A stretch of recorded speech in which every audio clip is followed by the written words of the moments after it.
Selamat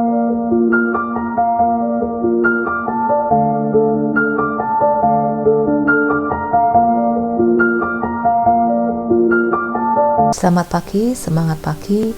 Berjumpa kembali dengan saya Apoteker Ferawati Hadi M.Pharm. Pada kesempatan kali ini kita akan membahas tentang apotik.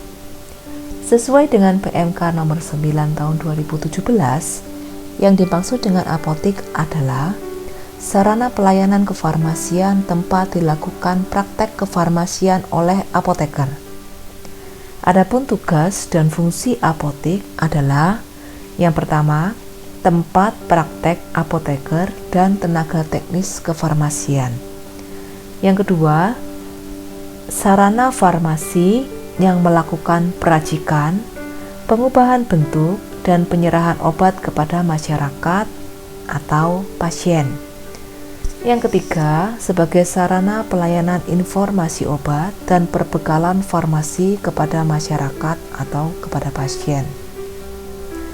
Syarat pendirian apotik sesuai dengan PMK nomor 9 tahun 2017 meliputi lokasi. Pemerintah daerah, kabupaten atau kota dapat mengatur persebaran apotik di wilayahnya dengan memperhatikan akses masyarakat dalam mendapatkan pelayanan kefarmasian. Yang kedua adalah bangunan. Syarat bangunan: yang pertama, bangunan apotik harus memiliki fungsi keamanan, kenyamanan, dan kemudahan dalam memberikan pelayanan kepada pasien, serta perlindungan dan keselamatan bagi semua orang, termasuk penyandang cacat, anak-anak, dan orang lanjut usia. Syarat bangunan kedua adalah bangunan apotik harus bersifat permanen. Apa yang dimaksud dari bangunan yang bersifat permanen, yaitu bangunan apotik dapat merupakan bagian dan atau terpisah dari pusat perbelanjaan, apartemen, rumah toko, rumah kantor, rumah susun, dan bangunan sejenis. Yang ketiga adalah syarat sarana, prasarana, dan peralatan. Untuk bangunan apotik, paling sedikit harus memiliki sarana ruang yang difungsikan untuk tempat penerimaan resep, tempat pelayanan resep dan peracikan. Dalam hal ini peracikan adalah produksi sediaan farmasi secara terbatas. Yang berikutnya adalah tempat penyerahan sediaan farmasi dan alat kesehatan, memiliki tempat untuk konseling, dan memiliki tempat penyimpanan sediaan farmasi dan alat kesehatan. Yang terakhir, memiliki tempat untuk menyimpan arsip. Untuk prasarana yang harus ada di apotik adalah instalasi air bersih, instalasi listrik, sistem tata udara untuk memastikan kualitas dan stabilitas obat, dan sistem proteksi terhadap kebakaran, yaitu APAR, alat pemadam api ringan. Selanjutnya, untuk peralatan apotik meliputi semua peralatan yang dibutuhkan dalam pelaksanaan pelayanan kefarmasian, meliputi rak obat, alat peracikan, bahan pengemas obat, lemari pendingin, meja, kursi, komputer, sistem pencatatan mutasi obat, formulir catatan pengobatan pasien, dan peralatan lain sesuai dengan kebutuhan. Baik sarana, prasarana, dan peralatan harus dalam keadaan terpelihara dan berfungsi dengan baik. Wajib juga dilakukan uji kalibrasi rutin dan terjadwal. Untuk selanjutnya, harus ada ketenagaan yang melakukan pelayanan kefarmasian di sana. Apoteker pemegang SIA, surat izin apotek, dalam menyelenggarakan apotek dapat dibantu oleh apoteker lain, tenaga teknis kefarmasian, dan atau tenaga administrasi. Kewenangan tenaga kefarmasian sesuai dengan PMK nomor 889/Menkes/per/5 tahun 2011, seorang apoteker diwajibkan untuk memiliki STRA dan SIPA, surat tanda registrasi apoteker, dan surat izin praktek apoteker.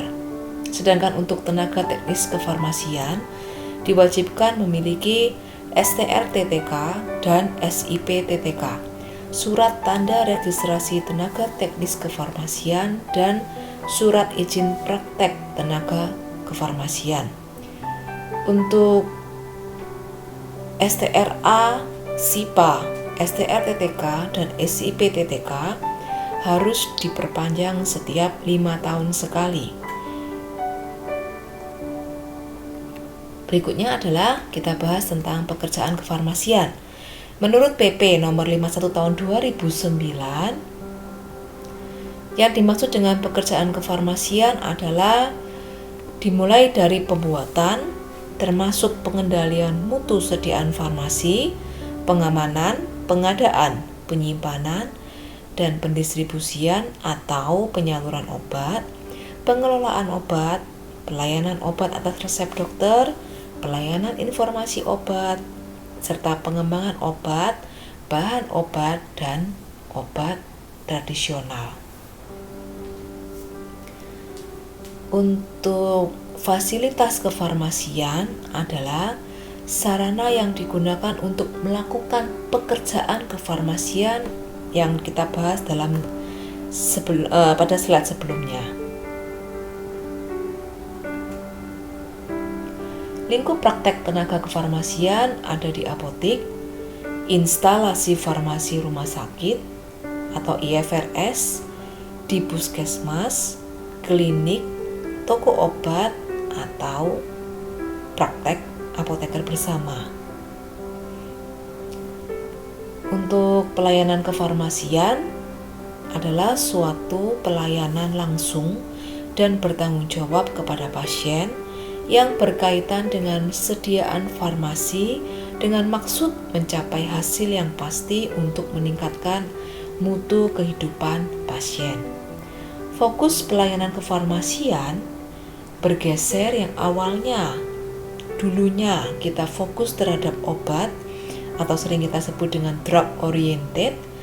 Sekarang pelayanannya fokusnya adalah menuju kepada pelayanan optimal setiap individu pasien tentang penggunaan obat yang kita sebut dengan pasien oriented.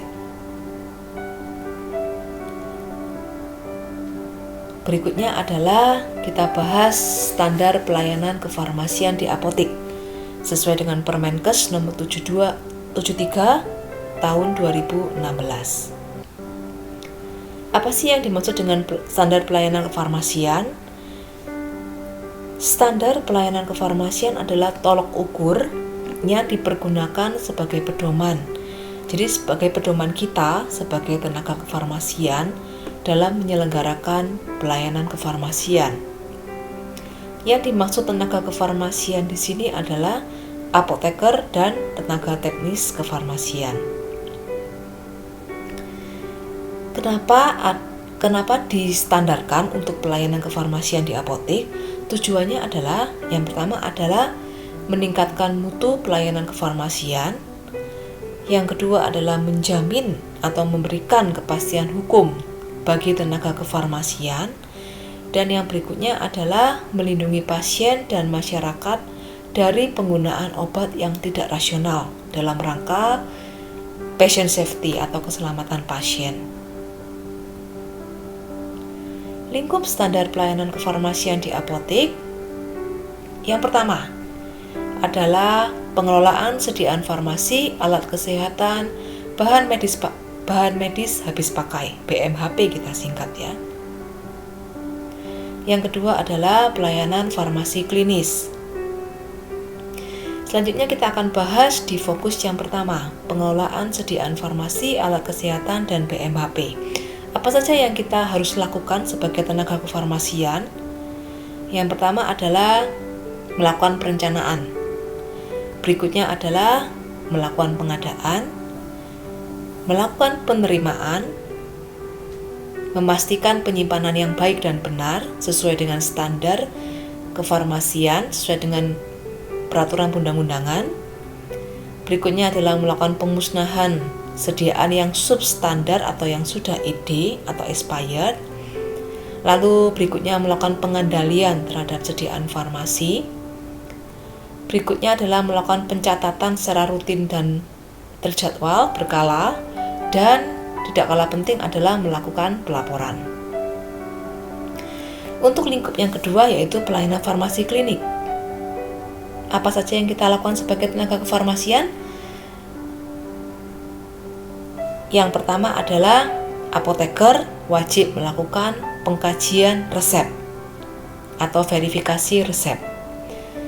Yang kedua adalah apoteker melakukan dispensing yang dibantu oleh TTK dalam hal ini.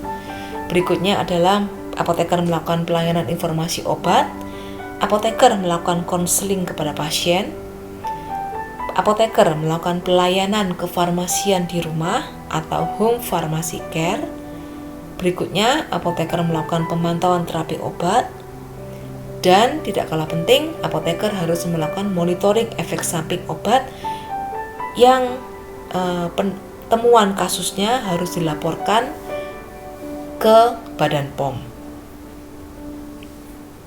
Untuk detailnya, kita akan bahas di lain waktu terkait